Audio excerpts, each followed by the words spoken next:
திருச்சிற்றம்பலம். இன்னைக்கு நம்ம பார்க்க போறவர் 63 நாயன்மார்கள்ல முருகநாயனார் பத்தி பார்க்கலாம். திருப்புகலூர் தெய்வ மனம் கமலும் பழம்பெரும் திருத்தலம். இத்தலத்தில் உள்ள சிவன் கோயிலுக்கு வர்த்தமானேஸ்வரம் என்று பெயர். இத்தலத்தில் அந்தணர் குலத்தில் முருகனார் என்னும் சிவத்தொண்டர் தோன்றினார்.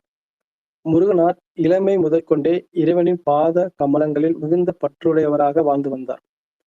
பேரின்ப வீட்டுக்கு போக வேண்டிய பேறு பரமனின் திருத்தொண்டின் மூலம்தான் கிட்டும் என்ற பக்தி மார்க்கத்தை உணர்ந்திருந்தார் முருகனார்.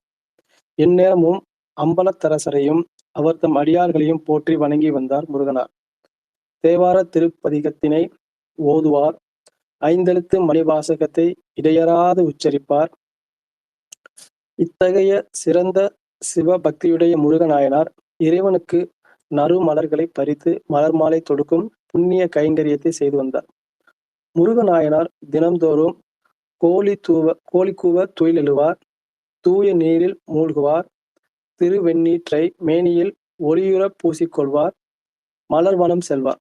மலர்கின்ற பருவத்திலுள்ள மந்தாரம், கொன்றை, செண்பகம் முதலிய கோட்டுப்பூக்களையும் நந்தியவர்த்தம், அலரி, முல்லை, சம்பங்கி, சாதி முதலிய கொடிப்பூக்களையும் தாமரை, நீலோற்பவம், செங்கழுநீர் முதலிய நீர் பூக்களையும் வகை வகையாக பிரித்தெடுத்து வெவ்வேறாக கூடைகளில் போட்டுக்கொள்வார்.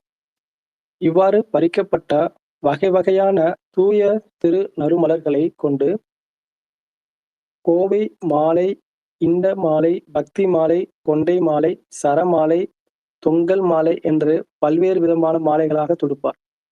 வழிபாட்டுக்கு உரிய காலத்துக்கு ஏற்ப எம்பெருமானுக்கு பூமாலையாம் பாமாலை சாத்தி அர்ச்சனை புரிவார். இடைவிடாமல் இறைவனுடைய பஞ்சாட்சர மந்திரத்தை ஓதிக்கொண்டே இருப்பார். அரணாரிடம் அளவற்ற பக்தி பூண்டுள்ள முருகநாயனார் சிவன் அடியார்களுக்காக சிறந்த மடம் ஒன்றை கட்டுவித்தார். முருகநாயனாரின் திருமடத்துக்கு திருஞான சம்பந்தர், அப்பர் சுவாமிகள், சிறுத்தொண்டர், திருநீலநக்கர் போன்ற சைவ சன்மார்க்க தொண்டர்கள் எழுந்தருளியுள்ளார்கள். அவர்கள் முருகநாயனாரின் அன்பிக்கினிய நண்பர்களாகவும் மாறினர். இறுதியில் திருநெல்லூரில் நடந்த திருஞான சம்பந்தரின் பெருமணத்திலே கலந்து கொள்ள சென்ற முருகநாயனார் இறைவன் அருளிய பேரொளியிலே திருஞான சம்பந்தர் புகுந்த போது தாமும் புகுந்தார். என்றும் நிலையான சிவானந்த பேரின்ப வாழ்வை பெற்றார். இறைவனின் திருவடி நிழலை அடைந்தார். இவரது குரு பூஜை, முருகநாயனரின் குரு பூஜை வைகாசி மாதம் மூலம் நட்சத்திரத்தில் கொண்டாடப்படுகிறது. முருகனுக்கு அடியேன் என்று திருத்தொண்டர்கள் சுந்தரர் பாடியுள்ளார்.